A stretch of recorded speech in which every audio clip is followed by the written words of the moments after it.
Oh, emojis. I thought the conversation just got dumber. Ugh, internet trolls, just ignore them. I like you just the way you are. I believe in you. She's a hugger. Give her a squeeze. Help up the hand. Ah, there you go. Thanks, mate. You're killing it, Jane!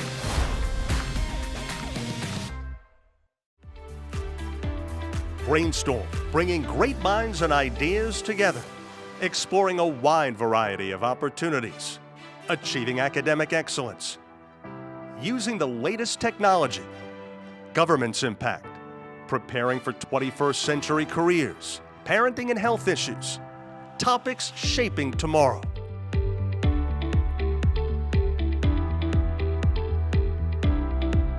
Brainstorm with Lisa Willever, bringing great minds and ideas together. Welcome to Brainstorm. I'm Lisa Willever, and today we're talking about poverty and its impact on education. Before we begin, let's learn a little bit more about our topic. For years, we have heard the words war on poverty. But what do those words mean to people who live near or under the poverty line? What type of progress have we made in reducing poverty and lifting up our fellow citizens? The stigmas remain, and for the children who live in poverty, the situation impacts more than the amount of money their parents have in their wallets. Poverty affects the food they eat or don't eat, the home and community they live in, their medical and dental care, their experiences, and their opportunities. While the gap between the haves and have-not grows, the impact upon low-income students grows as well. Without help, the majority of children living in poverty will grow up to become adults living in poverty. So joining me today, I have Darren Freedom Green, a community activist in the city of Trenton, New Jersey. And I also have Pastor John Taylor from Friendship Baptist Church. Thank you both for joining me. Good. Awesome to be here. Good Thank morning. you for having us. Good morning. Thank you very much. So we're talking about poverty and its impact on education. And I think one of the things I would love to share with the viewers is that it's okay to talk about poverty. Right. I think it's something that people shy away from, and it can become uncomfortable and awkward. And I think that really hurts the situation because nobody wants to talk about it because they're afraid they might offend someone or insult someone. So tell me your thoughts on that, of why we should be discussing poverty to begin with. Well, a lot of times when you talk about problem solving and corrective method, you can't get there until you start with awareness and then acknowledgement that a situational scenario exists. So when you begin talking about poverty and you won't even acknowledge it, then you're not making people aware of its existence. And in essence, in dealing with things like that, you normalize it and people begin to look past it, look around it, look through it, and those suffering in it normalize their existence in it, and it becomes problematic even more. So they become in a position of denial, and those who are on the outside looking in aren't even aware of how powerful it is. What are your thoughts on that? And then you have many tools that go along with that. And poverty, I always say, is the hidden elephant in the room. Certain classes of people, no matter what your background may be, the domination is, all of us have suffered with poverty in one way or another, but then sometimes with systemic injustice in countries, groups are focusing on, and they remain in a poverty level longer than what they should be. And it affects everything. It affects everything that we do, whether or not it's jobs, education, just playing. You know, children sometimes can be mean to children that are less fortunate than others. Now, I wrote a book, T-Bone Takes a Stand for Public Schools. And in that book, I wanted to introduce my readers to poverty. And I was questioned in the beginning. Before the book was completed, people said, isn't that a little much for kids? And see, I have a different point of view. I feel I give kids credit. I think they can understand. I think they're creative. They're the ones who have to solve a lot of the problems. We're leaving them. And when it came to education, I didn't want people to think that benchmarks and standardized tests and curriculum was the answer. But the three things that matter most in education were parents, priorities, and poverty. And I felt like we really overlooked the poverty aspect. When they started the Common Core and when they sold it as this will keep everybody in the country kind of on the same page. you're a third grader in New Jersey and you move to Arkansas, you'll be doing the same exact things you were doing in New Jersey. Right. And if you move from New Mexico to California, and so on. And I thought that's such a simplistic way of, an unrealistic way of looking at something, because if you go from Trenton, New Jersey to Princeton, Right. a mere Right. 10 miles down Right. the road, Right. those third grades aren't on the same page. No. And it's because of poverty. Right. And I think people seem to think it affects just how much money you have in your wallet. And it's every part of your life. Darren, Right. talk about the personal side of poverty. The kids that you see when you work in the community, what are all the parts of their life that are affected by poverty? There's a physical dynamic that happens. A lot of times when you look at young people going to school in public school systems in Trenton, over 53% are birthed into concentrated poverty. It starts geographically in their communities. Most of the times they live in communities where just coming out of their houses and living in their communities, if there are 50 houses, 25 are abandoned. That psychologically does something to their self-esteem, their self-worth, their value system in terms of who they are, because if you look and live in a place that looks like death, you begin not to value life because it impacts you on a daily basis. You're living in an area, you're living in an environment that is not thriving.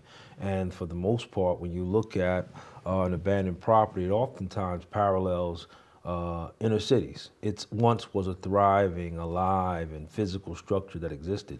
So it plays on their psychological well-being. Then you talk about the physical component of what they deal with from an environmental perspective. You know, a lot of times you're dealing with in Trenton lead-based issues that directly impacts their physical health and well-being. It impacts their mental capacity in terms of learning abilities. This is all done, and they haven't even arrived at the school yet. Now, when you talk about the path to school, many of our students walk to school. So again, based on a lack of resources and things of that nature, their struggle to get to the place that they need to get to is monumental even before they even get there. So I always say the babies it isn't problematic of them being brilliant, but it's also sometimes the social barriers they go through before they get to the school itself. Enormous social barriers. And I love the fact whenever I hear you talk about poverty and about the kids in the city, you call them babies. Right. And I love that because they are. I mean, Right. they are innocent children. And as a society, we're not protecting them. No. The society has to step up. And Right. I know as a pastor, you do you do God's work, just getting people services that you can, but there's so much need. It's a great need, and as you were saying earlier, everybody needs to participate in it. You have to think about a parent. Most of the time, the family structure is different now. Most of us grew up with mom and dad in the home. The children now have mom or dad or grandmom taking care of them. You leave home hungry. Let me back up. You go to sleep hungry. You wake up hungry. Right. Then you have to go to school. If they can scrape up something for you, maybe they give you a little money for a juicy juice and potato chips. By the time you get to school, you're on a sugar rush. So it's hard for a child to learn that's hungry. And as I said earlier, most of the time we don't want to deal with poverty because we want everybody to think when you come to the United States of America, you come into this great country where the streets are paved with gold and everything, you know. But people are suffering, and it's getting worse and worse. As Darren was saying, it's something very important too, the psychological effect that it has on the child is under the mode of survival all the time. That is true, because it How- is how can- survival. It is. And It people is. who don't live in poverty don't realize they're not surviving, they're living. Right. These kids and their families are trying to actually survive. Right. If you're looking at, Pastor Taylor can attest to this, you're looking at a universe based on God, right? God has created everything to live, to grow, to elevate. That's thriving. The human condition, the human being is the foundation of existence itself. So when individuals who are birthed into poverty live on a day-to-day basis surviving, meaning everything you do, whether it be clothing, shelter, food, is a constant struggle, then you're not able to move into the place you were supposed to be in, which is thriving, to be advancing, to go forward, to have better. You're constantly just trying to be. And in that alone, there's a trauma that's aligned with that oftentimes impedes their growth and development as well. Well, and I know you hit on something that I try to explain when I visit schools and I talk to kids, and I often have lunch with a group of kids, and I always bring poverty up because I feel like it's my job to just Right. keep in every community, whether Right. it's, high socioeconomic or on the lower end. Right. I try to make sure the kids understand. And I explain to them, it's all the things you just said. It's not just the money in your wallet, it's the clothes that the kids wear. Do Right. they have adequate clothing for a cold Northeast winter? Right. Do they have coats? I had students when I taught in the city of Trenton, I would have students show up on a 10-degree day in a windbreaker, Right. freezing. Right. And I'd be out that night buying them a coat because it breaks your heart. But Right. we shouldn't need teachers to have to run out to stores because not every teacher can do No. that.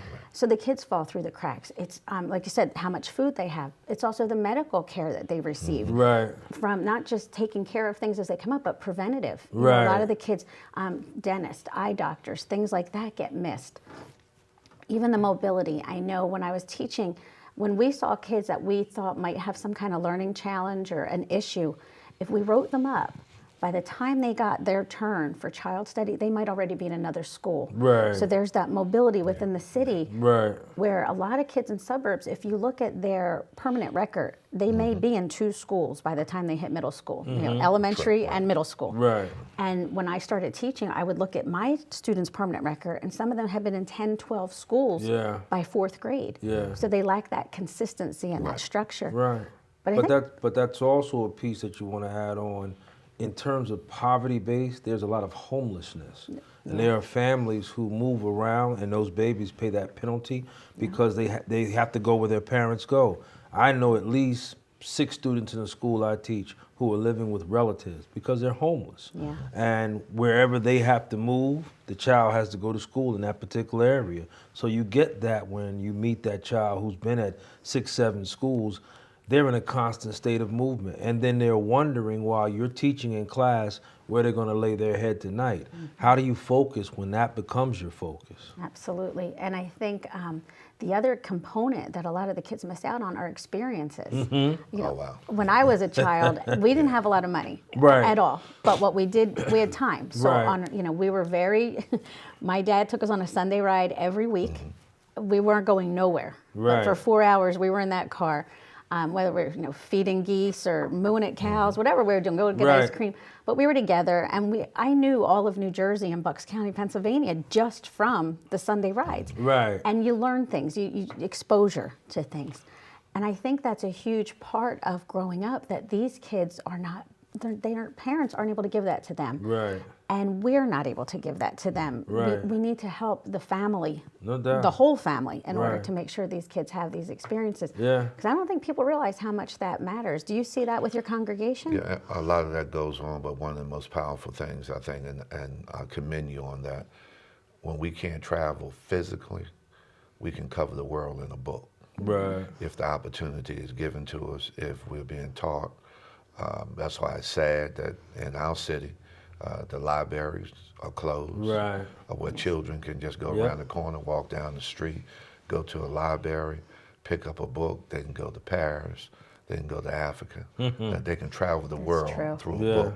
But when that opportunity is taken from you, then the only thing that you have is your environment. Right. And a lot of times we feel that our environment don't have an impact on us, but it does. Right. If you don't have a strong parent or a faith-based institution that you can go to, whatever that institution may be, you need that positive influence in your life. And some of them don't have that. Right. And there again, this is why it's so important with the things that you're doing, the things that Darren do, the various activists that have positive influence in the minds of people, and the things that we do from the religious standpoint, just to see a male That's dressed so up, important. doing Right. something positive Yeah. is important. Yeah. I'm going to stop right there. We're going to take a break. We'll be back in a moment with more Brainstorm.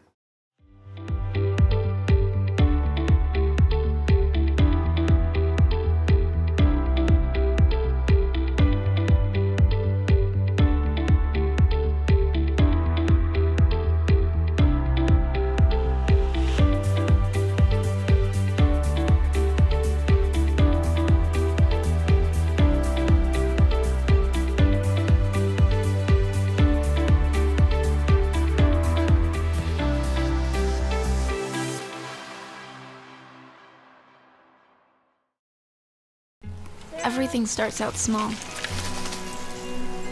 The things that hurt us, they all start from somewhere.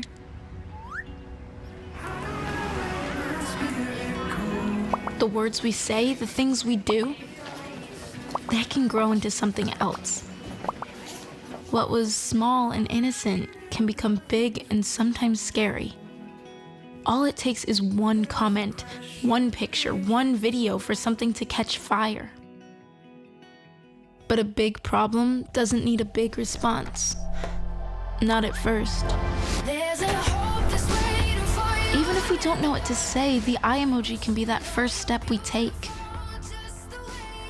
Let's all pledge to take that first small step together and change the world in a big way. I'm a witness, and so are you.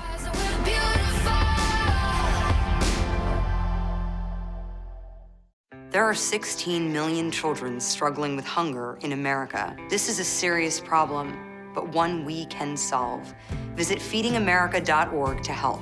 Together we can solve hunger. Together we're feeding America. We just finished dinner and it was time for homework. He hates homework. I know he's bright. Why is it so hard for me? He's just trying gotta as try a hard little as harder. I can. 1 in 5 children struggle with learning and attention issues. Go from misunderstanding to understood.org.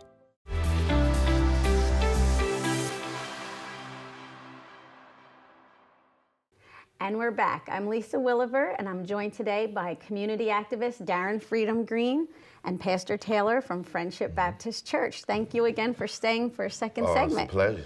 Well, we were just talking about libraries and the impact that not having access to books has to kids who are living in poverty or living in low-income communities. So we all know the statistics. Pastor Taylor, tell me about the Trenton Community Coalition, Capital City Community Coalition.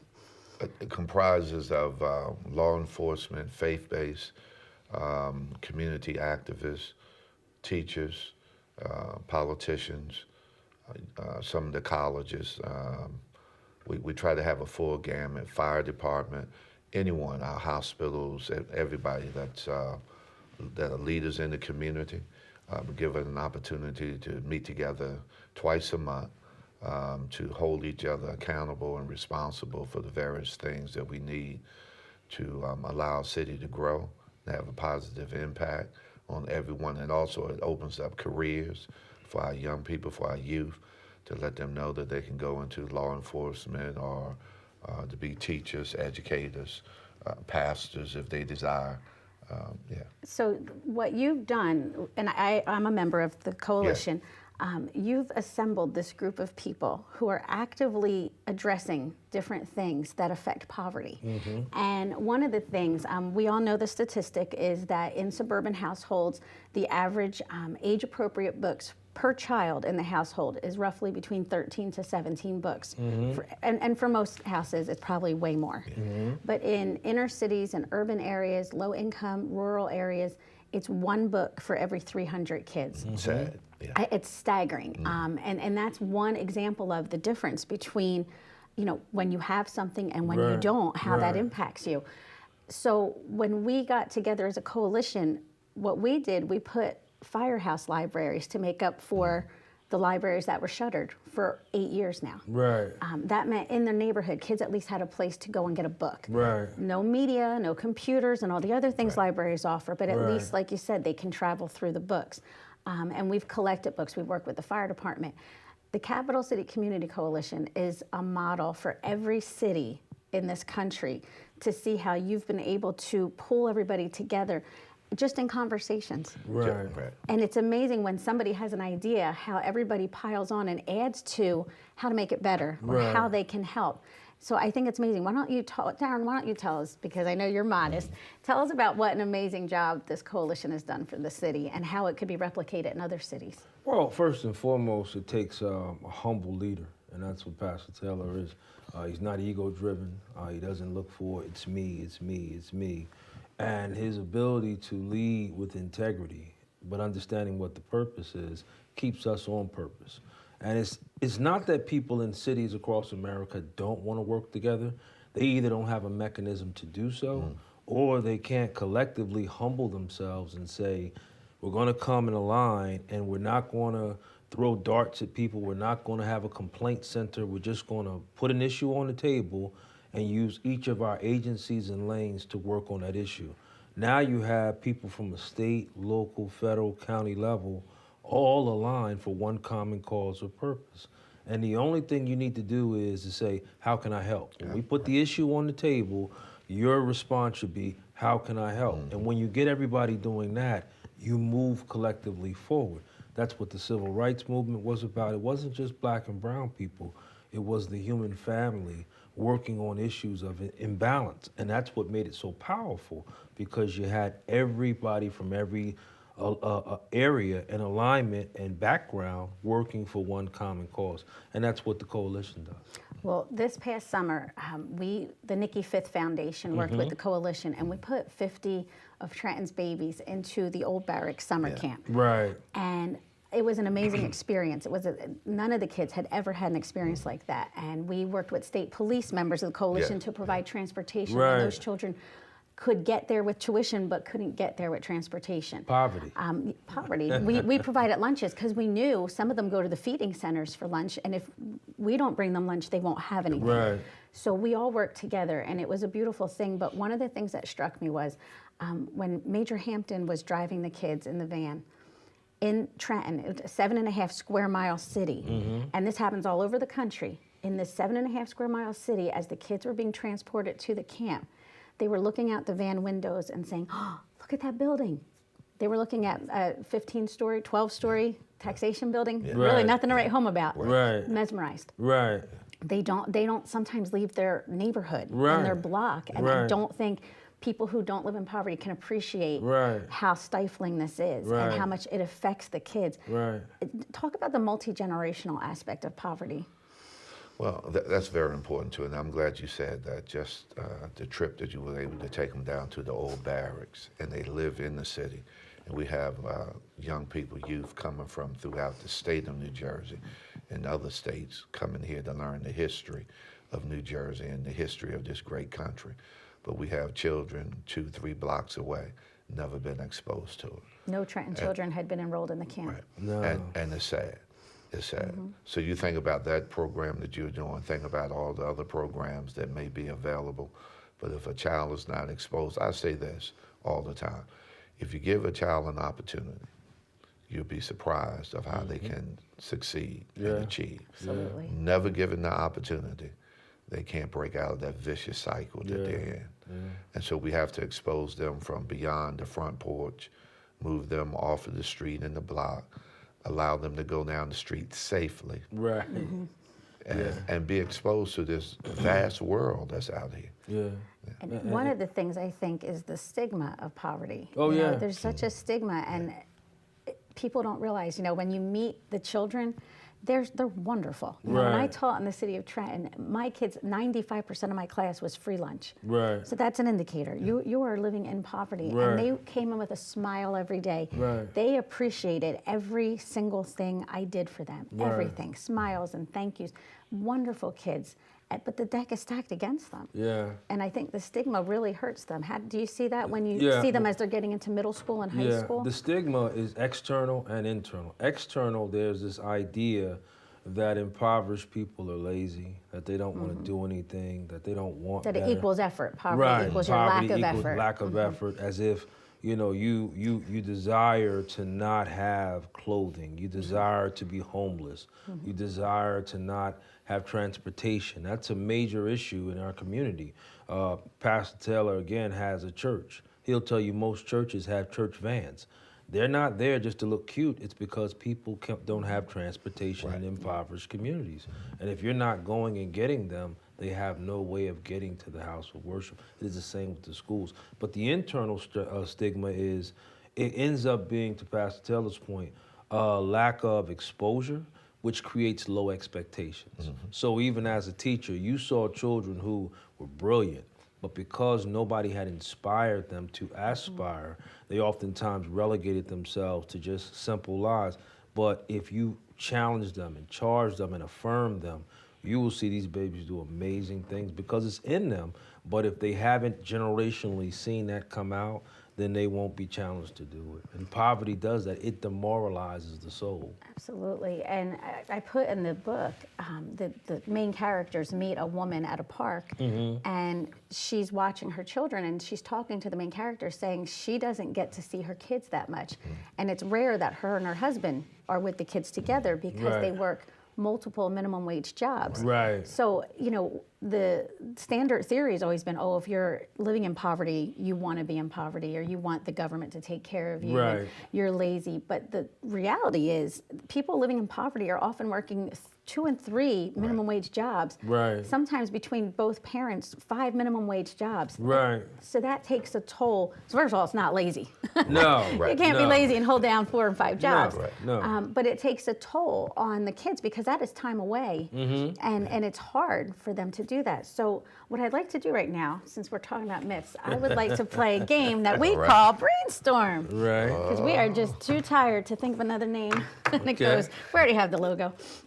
So I'm going to give you an idea, and you're going to tell me whether it's good or bad. If it's good, we're going to keep it, and if it's bad, you guys get to fight over who balls it up. And it's early in the morning, so good luck with making these baskets. Here we go. Poverty is another word for people who aren't trying hard enough. That's false. False. Yeah. Absolutely. False. All right, come on, Darren. No pressure. Woo, okay, 2 points. There you go. Now there's a pressure for you, isn't it? All right, idea number 2. Poverty is much more than not having enough money. That's true. That's true. That is true. Yes, it is. Okay. Much more. All right. Okay, don't get mad, but poverty will never end because people like getting free stuff. I have to shoot it or slam dunk. You can slam dunk it. There you go. My husband's a fire chief. Easy with it. All right, that's right. Smoke alarms might go off. Yes. All right. To break the cycle, we must provide assistance to those who live in poverty. That's true. Okay, very good. That's part of it. Yeah, I definitely, and I think this assistance is not just money. I think we need contact, contact with each person. Yeah. That's another episode. I'm gonna have to back for part 2. Yes. All kids who live in poverty like to join gangs and get in trouble. No, that's false. Yeah, that's I'll give you that one. Okay. That's false. See, and I'm being nice. I'm not even fooling around moving the basket. You're helping us out. You're a team player. That's it. That's a team player there. Most people who live in low-income, high-crime neighborhoods are unable to move. That's true. That's true. I'll put that one over there. That's true. Yeah, that's okay. And that is true because people people think, know oh, that. they don't want to move. Oh, they can't move. They weren't. Put me in the highest crime neighborhood you have. That's not how it works. Right. For many families, 2 or 3 minimum wage jobs are not enough. That's true. That's true. In poverty. Absolutely. And it's not the government's job to provide a safety net. That's for families and churches. Yeah, you can tear that up. All right, which one? You want to jump ball that one? Yeah. Yeah. We can take that one. Yeah. Man, dunk that one. Here we go. Excellent. Well, I want to thank you both because I think this is something I would like to see on a national level, people talking about it, not to back off from it and be uncomfortable. So thank you for opening that door. Thanks for having us. I want to thank you for joining us today, and we'll see you on the next episode of Brainstorm.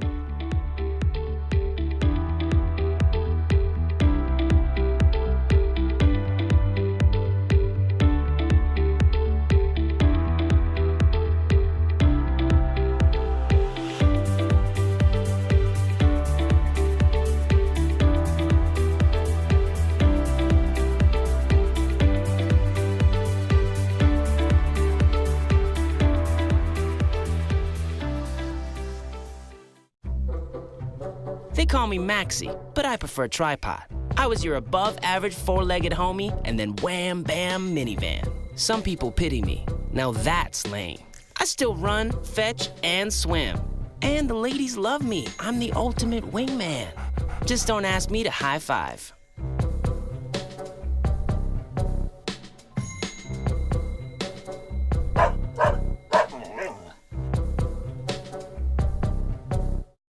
Patriotism. It inspires passionate debate, and it's worn like a badge of honor with good reason, because it means love and devotion for one's country. But what really makes up this country of ours? It's the people. To love America is to love all Americans. This year, patriotism shouldn't just be about pride of country. It should be about love, love beyond age, sexuality, disability, race, religion, and other labels. Because love has no labels.